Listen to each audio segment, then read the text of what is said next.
미국에는 나스닥, 우리나라에는 코스닥이 있다면 뉴스쇼에는 뉴스닥이 있습니다. 뉴스쇼 증권시장 뉴스닥. 오늘도 두 분의 패널 두근 브라더스 모셨습니다. 더불어민주당 현근택 전 부대변인 그리고 국민의힘 김근식 전 비전전략실장입니다. 안녕하십니까? 안녕하세요. 네, 안녕하세요. 네. 자, 오늘 준비된 얘기 많습니다. 뭐 상한가, 하한가 다 하한가 뽑아셨는데 그거 이야기하기 전에 짧게 좀 한번 짚어보죠. 조금 전에 그 최이배 전 의원과 함께 이재용 부회장 가석방 얘기했거든요. 두 분 생각도 굉장히 궁금해요. 먼저 현근택 변호사님.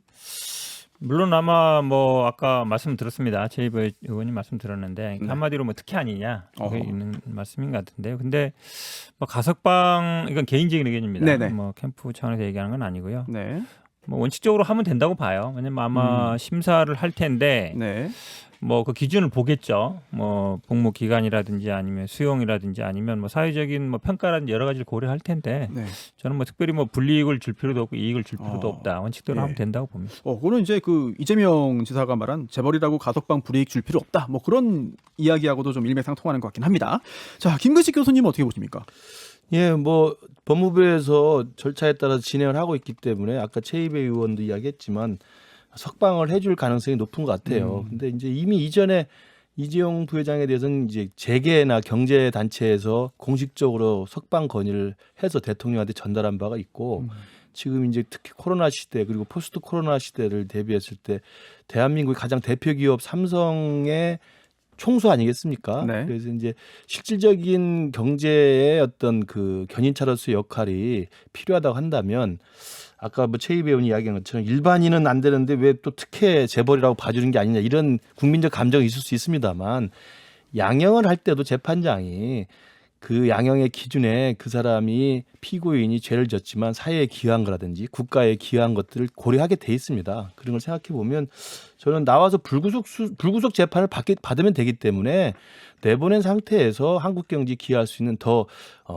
이 죄를 더 자기가 갚아나갈 수 있는 그런 기회를 주는 것도 저는 한국에게 또 한국 국민에게 또 기여할 수 있는 바가 아닌가 싶습니다. 네, 오늘 심사가 이루어지니까요. 많은 국민들이 관심 있게 지켜볼 것 같고요. 저희도 결론이 어떻게 나든지 간에 여기 대해서 여러 가지 또 이야기를 만들어야 되지 않을까 싶습니다. 자, 이제 오늘 두 분이 가져오신 상한가 하한가 키워드를 확인해야 되는데 현 변호사님 어떤 겁니까? 저는 뭐 어쨌든 지금 국민의힘에서 뭐 때 아닌 뭐 돌고래 멸치 논쟁이 벌어지고 있는데 그래서 사실은 뭐 돌고래가 누군지는 알겠는데 네네. 고등어는 누군지 잘 모르겠고 예. 그러면 그리고 또 고등어랑 멸치랑 뭐 별 차이가 있는지 모르겠어요. 돌고래에 비하면 크기 차이로 보면 뭐 돌고래 입장에서 보면 뭐 예. 고등어나 멸치나 뭐 거기가 거기잖아요. 그래도 멸치가 고등어 돼야 또 고래도 되고. 그렇죠. 네네. 그래서 제가 그냥 멸치 13마리 멸치 13마리로 한 끼 식사 정도 될 것 같아가지고 멸치 13마리 이렇게 잡았어요. 기대가 많이 됩니다. 네. 김 교수님은요? 못 보는 거 하셨습니까? 뭐 멸치 13마리라고 하니까 국민의힘의 대선 주자들이 뭐 다 멸치가 된 듯한 네. 느낌인데 그런 것 같습니다. 예. 일단은 팩트에서 한 명이 더 추가돼서 14명이란 말씀드리고요. 그리고 그 멸치 고등어 이제 돌고래로 비유했던 그 자체에 대한 논란이 있긴 합니다만 네. 야당의 이제 대선 주자를 한꺼번에 다 이렇게 좀 하향 평준화 시키는 것 조금 유감을 표명합니다. 그 부분 좀 이따가 하겠고요. 예. 네. 저는 이제 하한가로 이제 이재명 지사를 꼽아봤습니다. 왜냐하면 이제 계속 지금 뭐 명락대전하면서 민주당의 경선이 굉장히 이제 팽팽하게 진행이 되고 있는데 네. 아까도 그 이전에 원희룡 지사 인터뷰 제가 들었습니다만 이재명 지사의 그 도지사 찬스 논란 그리고 또 이재명 지사 수행실장하고 있는 김남국 의원이 또 윤석열 총장 그 인스타그램에 반려견과 누워 있는 거에 대해서 또 이렇게 비판한 거 이런 것들 보면서 이재명 지사님이 지금 선거운동을 제대로 하고 있는지 이 부분에 대해서 조금 논의를 좀 해볼 생각입니다. 알겠습니다. 사실 멸치 13마리 요 키워드 가지고 벌써 저 눈이 감돌아요. 시작하기 전부터 기대가 되면서 걱정도 됩니다.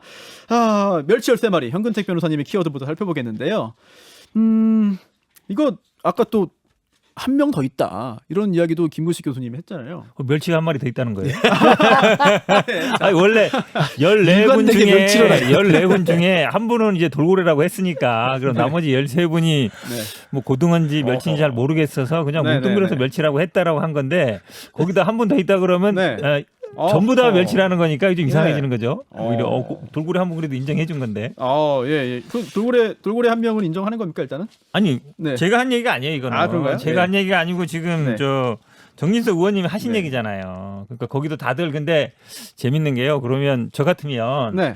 아, 내가 왜 멸치냐? 나는 어. 범고래다. 오. 아니, 나는 상어다. 예. 이렇게 얘기 나와야 이게 돌고래랑 범고래랑 어. 싸우면 누가 이기지? 막 이게 예. 이제 전개가 되는데. 아 그런 발언 안 나왔나요? 그렇죠. 홍준표 대표는 뭐라 그랬냐면 네. 난 사람이다 이래버렸어요. 사람이다? 예. 지금 물고기 논쟁하고 있는데 사람 얘기해버리면 네, 사람은 사람이죠. 논쟁이 안 되잖아요. 그렇죠. 그러니까 오히려 다 나머지 13분이 멸치가 돼버린 거예요 이미 규정이. 그러니까 뭐 나는 범고래다, 나는 예. 뭐 상어다, 나는 돌고래랑 싸워도 이긴다 막 이렇게 가야 되는데 네. 이제 규정이 이미 제가 보기엔 그래서 이 멸치 13마리라 한 거는 이제 그렇게 돼버린 거예요 규정이 1대 13 구도로 예, 예. 돼버려서 사실은 이제 이 프레임 짜는 게 되게 중요한데 이게 어찌 보면 우리 당의 논란이랑 비슷해요. 소 잡는 칼, 닭 잡는 칼이랑. 무슨 의미죠 그게? 그건 급을 따진 거였거든요. 왜냐면 뭐 소 잡는 칼은 뭐 총리도 하고 당 대표도 하고 뭐 막 이랬으니까 나는 급이 높고 네. 뭐 도지사 뭐 시장 했으니까 뭐 닭 잡는 칼만 갖고 있는 거 아니냐 이런 거랑 비슷한 거거든요. 그 현 변호사님이 그 논평되지 않았어요? 그렇긴 했는데 아니 근데 나는 캠프 이야기를 그래도 여기서 국민의힘이 대라. 좀 부러운 예, 게 예. 이런 거예요. 우리 당에서 이 소칼 닭칼은 급을 갖고 얘기한 건데 국민의힘의 지금 돌고래랑 멸치는 딱 하나의 기준이 지지율 갖고 얘기하는 거잖아요. 그럼 막 이걸 우리 당의 대표 보면 이재명 후보는 돌고래고 나머지가 멸치되는 건데 저는 오히려 멸치 돌고래 논쟁은 일단 애초에 그런 프레임을 가지고 이야기했던 정진석 의원이 실수했다고 봅니다. 저도 실수다? 개인적으로. 왜냐하면 지금 우리 당의 경선이 시작도 사실 본격적으로 안 했어요. 물론 이제 숫자가 굉장히 많은 건 있습니다만 네. 시작도 안 했고 본 게임이 지금 출발도 안 했는데 아예 그냥 뭐 내가 좋아하는 지지하는 후보는 돌고래고 나머지는 뭐 고등어 멸치라라고 이렇게 격하는 듯한 프레임이지 않습니까? 네. 그래서 이준석 당대표도 좀 발끈해서 반박을 했던 거고 그래서 저는 그렇게 누구는 돌고래고 누구는 멸치다라고 이렇게 분리해서 규정하는 것 자체가 정진석 의원이 네. 좀 과도하게 윤 총장을 옹호를 하다 보니까 실수한 게 아닌가 생각이 들고요. 네. 그렇다고 또 우리 현 변호사님이 그러니까 13명 다 멸치다라고 이야기하면 그건 또 제가 볼 때 멸치 묻어가지고 또 윤 총장까지 그냥 한꺼번에 하향 평준화 시키는 것 같아서 그 부분은 제가 아까 유감으로 말씀드렸고 네. 저는 이 멸치 고등어 돌고래 논쟁이 그 자체로 뭐 국민의힘의 주자들을 그 좀 이렇게 격화시키는 그런 부작용이 있었지만 더 큰 근본 원인은 다 아시겠지만 그 이준석 대표하고 그 윤석열 전 총장 사이의 기싸움 아닙니까? 그 과정에서 정진석 의원이 윤 총장 편을 들고 이준석 대표를 비판하다 보니까 이런 비유를 든 거거든요. 그래서 사실 이 돌고래나 멸치 논쟁은 비유의 그 부작용 사이드 이펙트로 나온 거고 본 게임은 이준석 대표와 윤석열 총장 사이의 기싸움이어서 이 부분은 제가 조금 이따 뭐 기회가 있으면 말씀드리겠지만 이제는 조금 자중하고 이 대표도 발언이나 수위나 이런 것들 코멘트를 좀 줄이고 그리고 윤석열 총장 측에서도 지나치게 감정적으로 대응하는 조금 줄여 나갔으면 하는 바람을 개인적으로 갖고 있습니다. 아니 이 얘기 나온 김에 한번 해보죠. 어떻습니까? 그 상대당이지만 또 아니 궁금한 게 있어요. 네. 이게 원래 지난주부터 물어보세요, 계속 궁금한 물어본 건데 아니 돌고래가 누군지는 알겠어요. 그럼 다시 고등어는 돌고래. 누구예요? 그건 뭐 나머지는 멸치잖아요. 그러면. 들으시는 분들이 좀 알겠죠, 뭐. 아니 우리 지금 아까 13분 멸치라 그러니까 아니라 그랬잖아요. 그럼 아니라는 분이 고등어는 누군지 얘기를 해야 나머지 멸치가 가려지는 거 아니에요. 그건 이제 저작권을 가진 정진석 의원이 답하시면 되죠. 제가 그걸 해석하면 안 되죠. 네, 사실 저 개인적으로 궁금하긴 합니다만 오늘 이 자리에서 듣기는 좀 쉽지 않을 것 같습니다. 네. 그러니까 사실은 결론적으로 보면 나머지 멸치가 되는 거예요. 제 논리가 그거예요. 어허. 아무도 말을 안 한다는 거 이거에 대해서 물어봐도. 네, 사실 속마음은 있을 텐데 저희가 그거는 다음 기회에 한번 좀 다시 뽑아보겠습니다. 예, 그래서 제 생각에는 이참에 아마 주말을 겪으면서 이준석 대표도 더 이상 뭐 이제 윤석열 총장 측하고 이제 더 이상 뭐 확전하지 않겠다라고 입장을 좀 낸 것 같고 윤 총장 측에서도 뭐 이제는 좀 당에서 주최하는 행사에 가능하면 참석하겠다 이런 이야기를 하고 있어서 네. 이 부분은 좀 정리가 될 수 있다고 보는데 저 개인적으로 아마 현 변호사도 잘할 거예요. 이준석 대표를 계속 여기서 뉴스닥에서 만났기 때문에 이준석 대표가 당대표가 돼가지고 정말 당의 지지도 상승에도 기여했고 그다음에 당 밖에 있으려고 했던 윤석열 총장을 견인해서 당으로 데려온 건 굉장히 큰 업적입니다. 저는 그 부분에서 이준석 대표의 성과를 충분히 치하를 해야 된다고 보고요. 그러나 이제 들어온 윤석열 총장에 대해서 지속적으로 방송의 인터뷰를 통해서 그다음에 윤석열 본인이 한 말도 아니고 윤석열 캠프에서 나온 몇 가지의 보도, 그것도 확인되지 않는 추측성 보도들이 많습니다. 이런 것에 대해서 당대표가 일일이 다 감나라 변하라 일일이 다 대응할 필요는 없거든요. 그게 불필요한 논란을 일으킬 수가 있기 때문에 이준석 대표도 이 김현정 뉴스에서 부르면 나와서 인터뷰를 해야 되지만 다른 데서는 좀 나가는 걸 좀 자제해서 불필요한 이야기 좀 줄였으면 하는 개인적인 진언을 드립니다. 당대표께. 그리고 윤석열 총장 측에도 제가 말씀드리지만 다행인 것은 윤 총장 개인이 직접 대응하진 않아요. 그나마 그래서 확전이 안 되는 겁니다. 그러나 캠프 측에서 그것도 익명으로 왜냐하면 이제 제1 유력한 야당 후보이기 때문에 기자들이 전부 캠프에 전화해서 확인합니다. 그러면 새 나가는 이야기 하나 가지고 기사를 써요. 그렇게 되면 또 이준석 대표 측에 또 불만을 일으킬 수 있기 때문에 윤석열 캠프 쪽에서도 지나치게 이준석 대표랑 불편한 기싸움을 드러내지 말았으면 좋겠다 이런 말씀드립니다. 돌고래 얘기를 계속 할게 잖아요. 이준석 대표가 이제 돌고래로 수족관에 끌고 온 거예요. 돌고래를 끌고 와서 네네. 이제 조련을 시켜야 되잖아요. 그럼 이제 관중들한테 뭐 쇼도 해야 되고 보여줘야 되는데. 이거 홍준표 후보가 얘기한 거랑 비슷하네요. 돌고래는 사육사가 던져주는 생선에 아니 따라 그렇게 움직인다. 하려고 뭐 이제 하는 거죠. 이준석 대표는 이제 끌고 왔으니까 일단 입당이 제가 보기에는 수족관에 끌고 온 건데 네. 여기서 조련을 해야 되잖아요. 근데 조련. 야생 돌고래를 수족관에 끌고 네. 와서 조련하기가 쉽지 않거든요. 되긴 됩니까? 모르죠. 그거는 제가 안 해봤으니까 모르겠는데 아마 좀 이제 어릴 때 들어오면 되겠죠. 근데 이제 훈련을 시키려고 하는데 자꾸 이제 벗어나려고 하는 거죠. 나가려고 네. 그러고 뭐 이렇게 말을 안 듣는 거죠. 한마디로 얘기하면. 근데 네. 어쨌든 그 수족관 안에 들어왔으면 수족관에서 살아남아야 돼요. 그래서 거기서 이제 승자가 돼야 그 다음에 이제 나가서 네. 뭘 할 수 있는 거지. 네. 여기서 뛰쳐나가 버리면 이 수족관에 들어온 의미가 없거든요. 그래서 좀 수족관 안에서 좀 따르는 척이라도 해야 된다. 제가 그렇게 봅니다. 김 교수님, 요거 좀 질문 좀 개인적인 궁금증인데 예.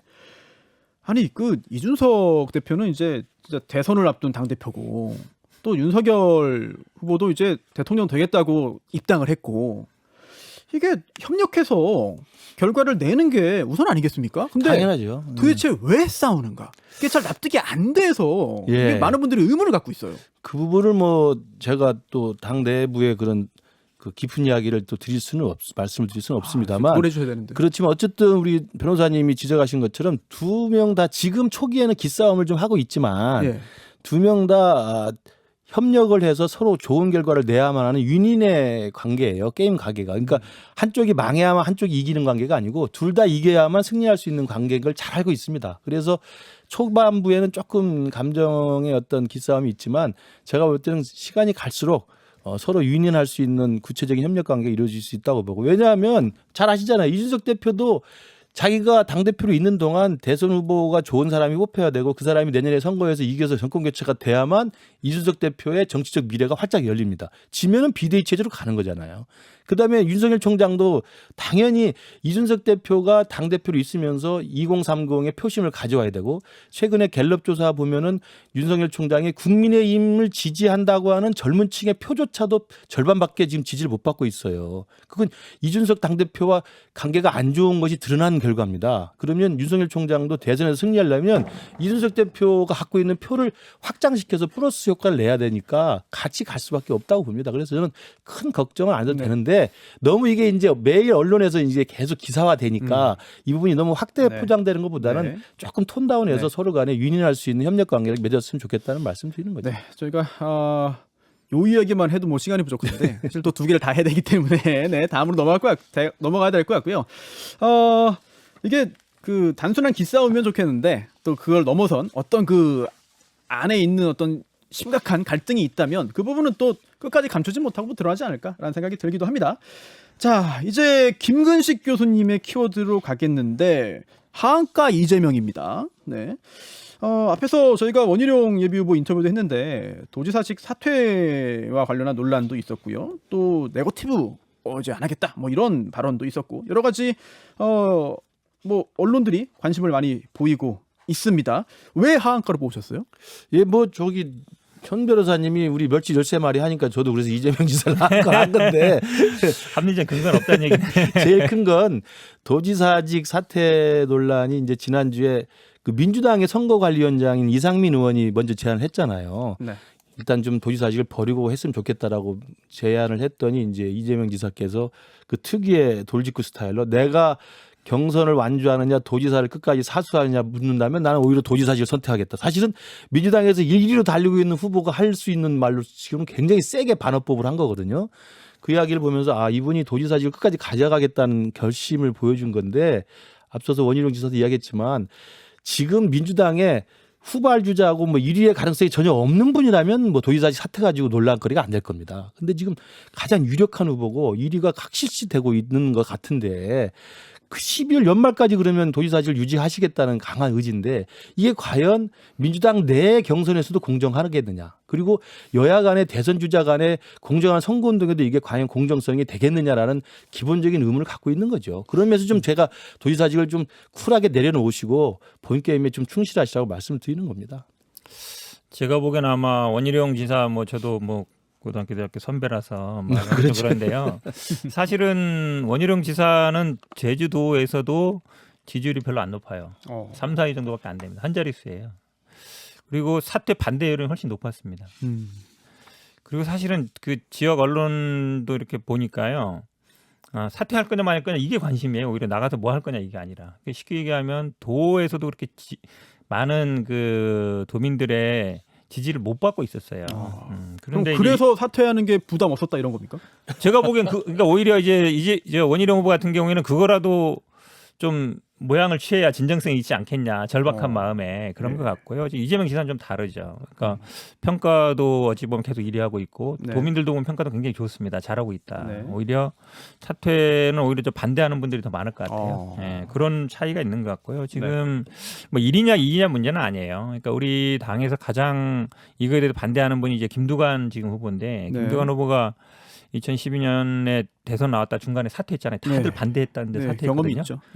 한 10년 고생했습니다. 아유, 이제 그 고생은 다 끝났다고 볼 수 있나요? 그때는 유력한 대권 주자였는데 엊그제 글 쓴 거 보면 그렇더라고요. 제가 만약에 그때 사퇴 안 했어도 지금 어찌 보면 본인 스스로 디스한 건데 꼴찌하고 있겠냐 이 얘기를 하시던데 겨우 이제 제기한 거예요. 겨우 제기했거든요.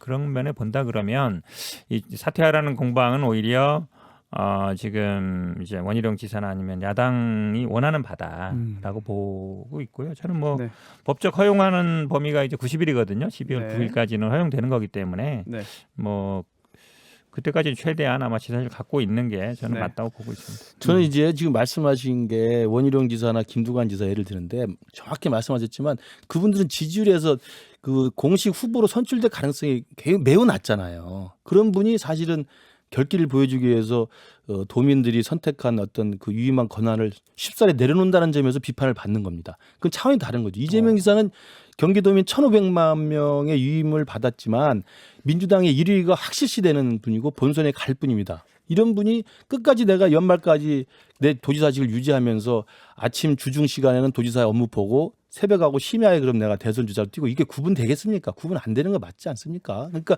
도지사직을 수행하는 것 자체가 민주당 내 경선 주자에 대해서 공정성 시비가 있을 수밖에 없어요. 왜냐하면 아까 하나만 해드릴게요. 지금 들어오니까 그 중간 광고에 화성시 무료버스 광고하잖아요. 화성시 우리 무료버스입니다. 광고를 하잖아요. 이게 화성시 예산으로 하는 겁니다. 그리고 화성시장은 당연히 가만히 앉아서 선거운동을 간접적으로 하는 겁니다. 경기도지사로서 1,500명의 유권자에게 실질적인 영향을 미치는 분인데 이번에도 정부에서는 88% 재난지원금 주겠다니까 이재명 지사가 뭐라고 했습니까? 난 100% 주겠다. 그러면 자기의 경기도지사라는 현직 프리미엄을 이용해서 1,500만 명의 돈을 뿌릴 수 있는 권한을 가지고 있는 겁니다.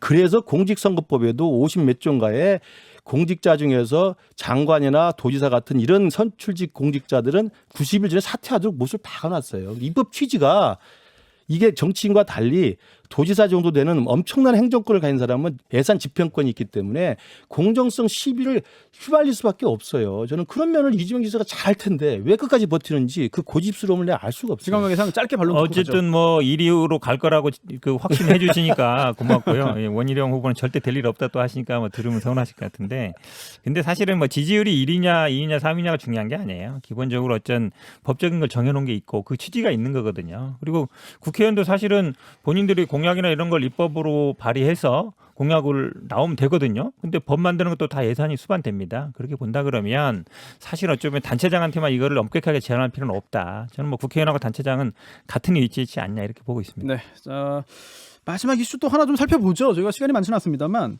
이재명 후보가 네거티브 중단 선언했습니다. 근데 발언 보면은 네거티브적 언급도 하지 않겠다. 이런 말을 했어요. 이거 뭐예요? 네거티브 공세를 하지 않겠다는 의미를 넘어서 어떤 뭐 공격을 받아도 뭐 전혀 방어하지 않겠다 또는 놔두겠다 반박하지 않겠다 이런 의미로 해석할 수 있는 건가요? 이게 뭐 저도 약간 이해 당사자다 보니까 말하기 아니 이거는 그 민주당 전 대변인으로서 네. 근데 어쨌든 이제 이 공방이라는 거는 상호적인 거예요. 물론 이제 지금은 일단 좀 잠시 좀 숨고르게 들어간 것 같고 이제 휴전 상태인데 과연 이제 상대방이 어떻게 나오느냐도 중요하고 이제 제가 보기에 그게 중요할 것 같아요. 아무래도 이재명 후보 입장에서는 좀 앞서는 입장이기 때문에 특히 이제 이낙연 후보 측에서 어떻게 나오느냐. 만약에 상대방이 뭐 지금 막 대포 미사일 쏘다가 뭐 소총 한번 쏜 거 가지고 하진 않겠죠. 휴전 상태니까. 근데 갑자기 또 뭐 미사일을 쏜다, 대포를 쏜다 그러면 그때는 아마 제가 보기 좀 고민할 수 있을 것 같아요. 네. 제가 봐도 이게 어제 긴급 기자회견까지 열어가지고 이제 절대 안 하겠다고 말씀하셔서 지켜보는 국민들은 이제 좀 정신을 차리셨나 이렇게 생각할 수 있는데 우리 현대변인 말씀 들어보니까 그래도 또 저쪽에서 대포 쏘면 어쩔 수 없지 않냐 말씀하시는 대포 쏘면은 어쩔 수 없죠. 제가 볼 소총은 때는 몰라도. 큰 맞아야 이유가 돼, 그럼? 대포 큰 맞으면? 이유가 네. 이재명 지사 입장에서는 내가 이길 수 있다는 확신을 쓴 것 같아요. 확신이 쓴 것 같아서 그러면 내가 더 이상 같이 대응하지 않겠다라고 아마 앞서가는 자의 여유를 보여주는 것 같고 저는 그런 면에서 보면 저 기자회견을 계기로 해서 진짜 두 분이 명락대전에서 진흙탕 싸움 안 하면 좋죠. 좋은데 현대변인 말씀이나 또 이재명 지사 특유의 성격을 제가 상정해 보면 그래도 또 며칠 지나서 이낙연 후보 측에서 뭐 하면 또 네거티브는 시작이 될 겁니다. 대포 한 3-4발까지 맞겠습니다. 네거티브 관련된 언급 다시 할지 또는 아예 안 할지 그건 뭐 지켜봐야 되는 거니까요. 관심 있게 지켜보도록 하겠습니다. 자, 오늘 여기까지 말씀 듣겠습니다. 현근택 변호사 그리고 김구식 교수였습니다. 감사합니다. 고맙습니다. 감사합니다. 김현정의 뉴스쇼는 청취자 여러분의 참여로 이루어집니다. 트위터, 페이스북, 레인보우 게시판, 그리고 단문 50원, 장문 100원의 유료 문자 샵 1212, 우물정 1212 통해 참여하실 수 있습니다. 김현정의 뉴스쇼 여러분과 함께 만듭니다.